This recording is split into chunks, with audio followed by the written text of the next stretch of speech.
Good morning. Today we are starting module 7, that is on grinding temperature. So today's lecture is lecture number 7.1. So this is 7.1a. 7.1 would have several subdivisions. Now, before going into the importance of grinding temperature, we would like to compare the situation with respect to machining and grinding. There are three diagrams here. This is the chip formation diagram.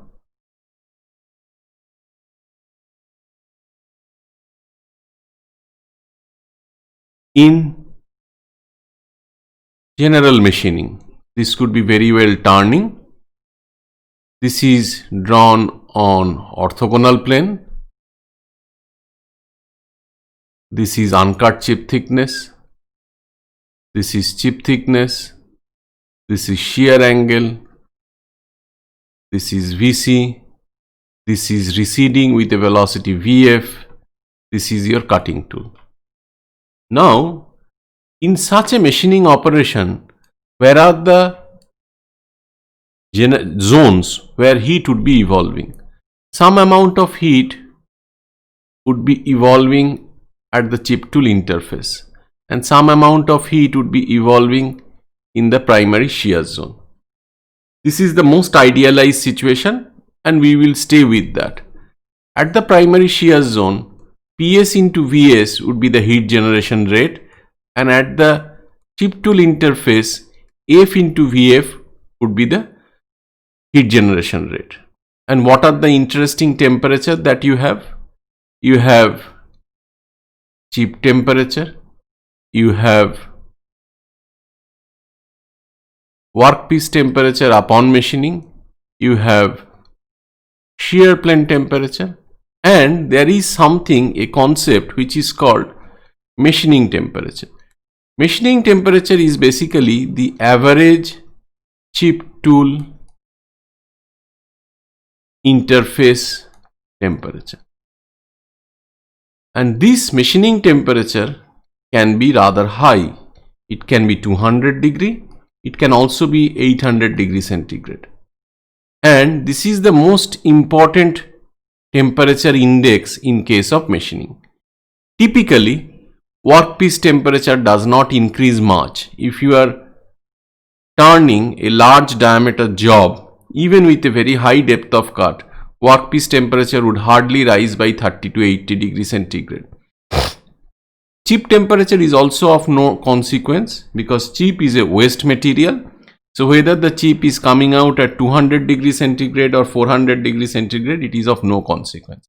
Having said that, you must understand that the average machining temperature or cutting temperature is related to chip temperature. If this one goes up, chip temperature would also go up, or other way around, if your chip temperature is more, your theta m would also be more. But what is the chip temperature? That is of no consequence to us. Theta s is an interesting thing. This is the shear plane temperature. In machining, shear plane temperature does not have any industrial significance. However, it affects chip formation to a large extent. So from academic or research point of view, tailoring the shear plane temperature can give you a lot of benefit. So one way of tailoring shear plane temperature is by hot machining, where the shear plane temperature is increased so that difficult to machine material like titanium superalloys, nickel superalloys can be machined. So this was chip formation as revealed in orthogonal plane in machining. Now let us look at the second diagram.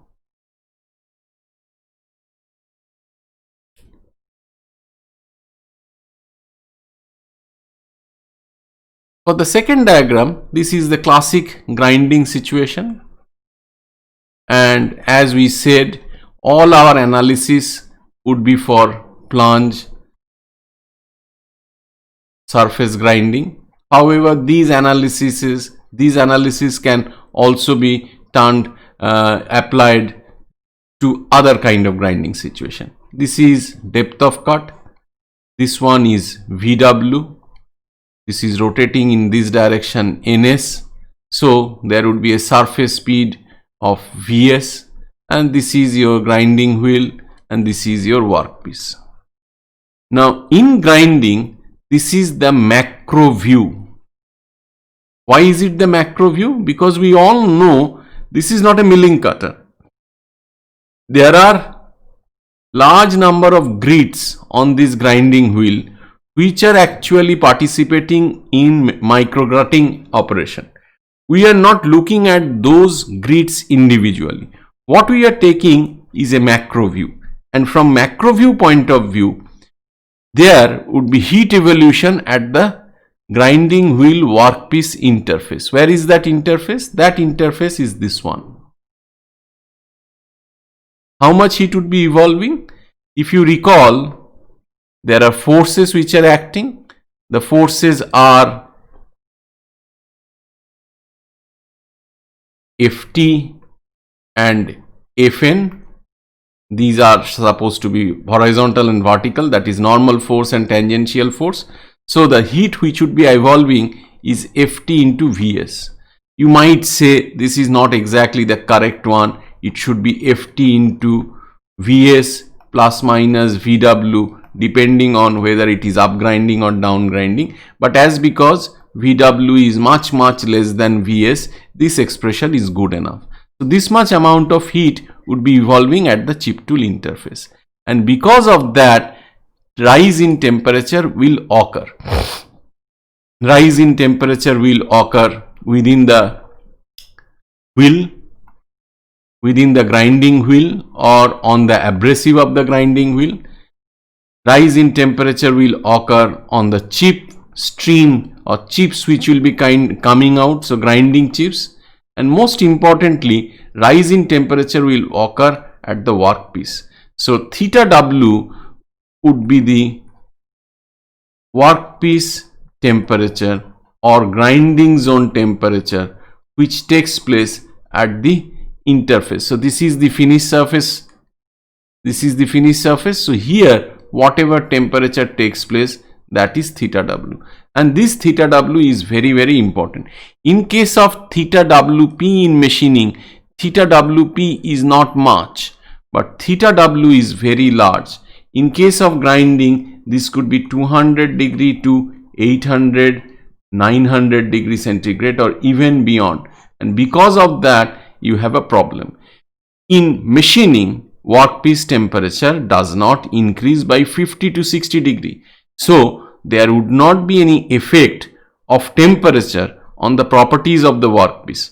However, in grinding, as you can see, workpiece temperature is very high, and because of that there could be problem induced within the workpiece because of high temperature. What is this? This is also grinding. However, this is not uncut chip thickness. Sorry, this is not downfeed. This is uncut chip thickness, maximum uncut chip thickness. This is a grit. So this is a micro level view of grinding. Micro level view of grinding, or you can say grit level view of grinding. In this, what do you have? You do have, just like machining, you have a shear plane. Where is the shear plane? So here you would have your shear plane. So there would be a shear plane temperature, there would be a chip temperature, there would be a workpiece grit temperature, there would be a workpiece temperature. So all of them would be there. So this is your grit level view, this is macro level view. For our analysis, we must understand that we will do a macro level approach, but at micro level you should understand what is happening, that we will come together. So what is the basic difference between machining temperature and grinding temperature? First, grinding is a finishing process. That means this is the last process, last material removal process. Before that, lot of value addition has taken place, and in grinding we find temperature of the workpiece is very high. So this temperature should not induce any defect in the workpiece. If it introduces defect because of high temperature in grinding, then you have a problem. What is the problem? That workpiece may not be usable, and if it is not usable, despite so much of value addition, you have to throw it away. So this is the situation. This is the basic introduction. Now let us see what is coming up next. Next is, what is the problem with high grinding zone temperature? So this is theta W. This is the grinding zone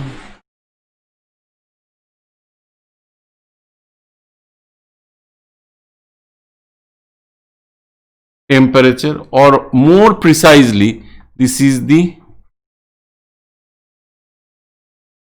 workpiece temperature. Is it the bulk temperature of the workpiece? No, this is not the bulk temperature of the workpiece. If this is the grinding wheel, it is the temperature at this particular point, just at the interface. This is the workpiece temperature. And if this workpiece temperature is very high, then what is the problem? How high? Say around 200 degree to 900 to 1000 degree centigrade, and we are talking about steel. So we are talking about steel, and during grinding there would be application of lubricant or coolant lubricant would be applied, or grinding fluid would be applied. So under these circumstances, what could be the situation? Depending on how much is the exact temperature, there can be change in the hardness.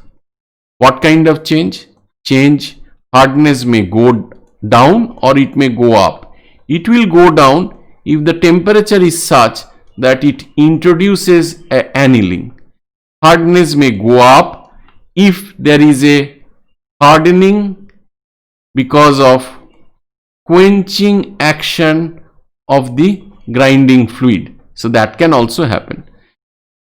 So there is a possibility that you want a particular microstructure in your job, and that microstructure is changing. So change in microstructure.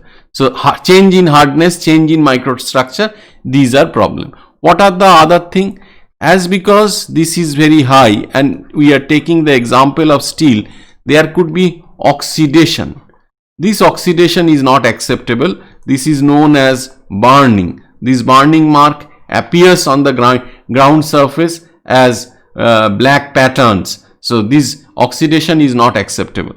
So change in change in hardness, change in microstructure. You want a particular kind of microstructure.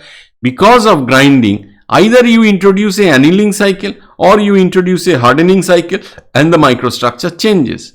This may not be acceptable. If your hardness goes up, it is not always better, not always what you desire, because you desire a particular hardness. What is the other thing? There is something which is called induction of residual stress. That means after grinding has been done, some kind of stress would be locked in on the ground surface. So this residual stress is not good. There are two kinds of residual stress. One is tensile, another one is compressive. Tensile residual stress is not at all acceptable. Why it is not acceptable? Because tensile residual stress reduces fatigue life, it reduces corrosion resistance, it reduces erosion resistance. So because of this reason, tensile residual stress is not acceptable. If your work material is not sufficiently ductile, induction of residual stress can also induce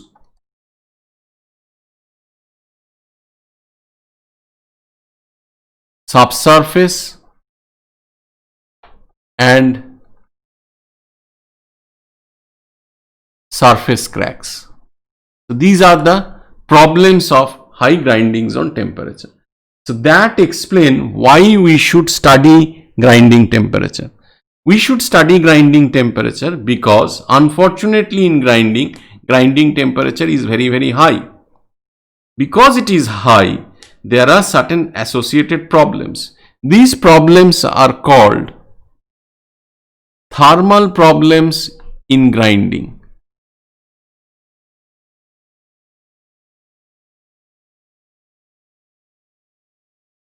And these damages are called thermally induced damages. So these damages are not acceptable. What kind of damages? Microstructural change, micro hardness or hardness change, oxidation or burning of the work material, induction of tensile residual stress, induction of subsurface and surface cracks. These comes from thermally induced damages. If you go back, something was mentioned which I did not mention till date, but I would like to mention once again. It might have occurred in your mind as well.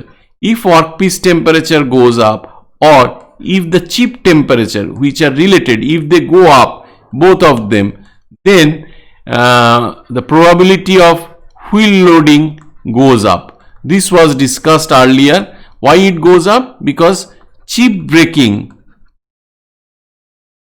chance of chip breaking goes down because of enhanced temperature. The local ductility of the work material goes up, which leads to less chance of wheel loading, chip breaking, which leads to more wheel loading chances. So temperature in grinding is high. As because it is high, there are several issues which are coming up. What are they? We should learn how to control high grinding temperature, how to keep it down. We should also learn how to measure it, and we should most importantly learn how to estimate grinding temperature, how to predict grinding temperature. Now, I will end this particular part A here, and then we will start part B. Thank you so much.